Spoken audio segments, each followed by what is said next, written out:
दैनिक पोषण फादर अरविंद के साथ।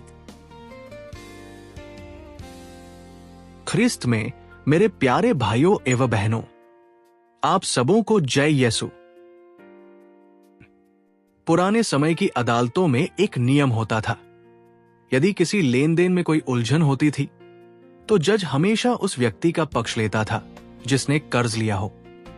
ऐसा इसलिए था क्योंकि जो व्यक्ति गहरे गड्ढे में है उसे सबसे ज्यादा सुरक्षा की जरूरत होती है। हम अक्सर ये सोचते हैं कि परमेश्वर भी एक मुनीम की तरह हमारा हिसाब किताब देख रहे हैं कि हमने कितने अच्छे काम किए। लेकिन पवित्र शास्त्र हमें बताता है कि प्रभु उन लोगों के सबसे करीब होते हैं जिनके पास देने के लिए कुछ नहीं होता। संत लूका के सुसमाचार अध्याय 18 पद संख्या 13 में प्रभु यीशु हमें दो व्यक्तियों के बारे में बताते हैं जो मंदिर में प्रार्थना करने गए थे। एक फरीसी था जो अपनी धार्मिकता का बखान कर रहा था, लेकिन उस चुंगी लेने वाले, कर वसूलने वाले को देखिए, उसने अपना सिर भी नहीं उठाया और छाती पीटते हुए प्रार्थना की। उसने जिस शब्द का उपयोग किया उसका गहरा अर्थ है। वो केवल ये नहीं कह रहा था कि मुझ पर दया करो, वो कह रहा था कि हे प्रभु, आप मेरे लिए दया आसन बन जाइए। ये वो पवित्र स्थान था जहां पापों की क्षमा मिलती थी। वो व्यक्ति समझ गया था कि परमेश्वर के साथ सौदेबाजी नहीं की जा सकती, बस उनकी दया पर भरोसा किया जा सकता है।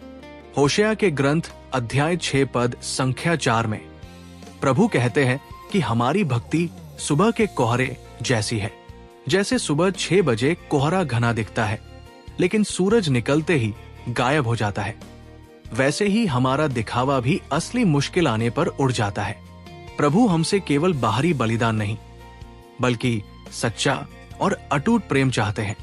होशेया के ग्रंथ अध्याय 6 पद संख्या 2 में तीसरे दिन जलाए जाने की बात की गई है।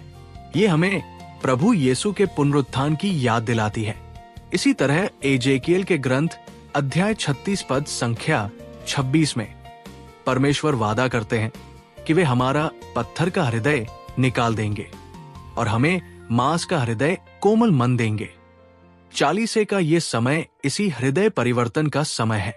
ये अपनी ताकत से अच्छा बनने की कोशिश नहीं है, बल्कि ये मानने की विनम्रता है कि हमारी अच्छाई ओस की तरह उड़ गई है और हमें प्रभु की कृपा की वर्षा की जरूरत है।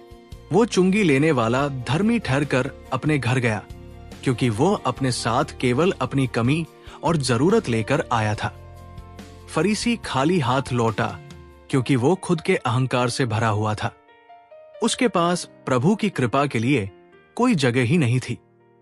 आज के लिए आपका कार्य, इस हफ्ते अपने जीवन के किसी एक ऐसे व्यक्ति को याद करें जिसे आपने मन ही मन अपने से छोटा समझा हो, चाहे वो आपके साथ काम करने वाला हो, परिवार का सदस्य हो या कोई और।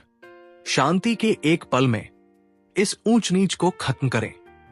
अपने लिए उस चुंगी लेने वाले की प्रार्थना दोहराएं, हे परमेश्वर, मुझ पापी पर दया कर और मेरे लिए दया आसन बन।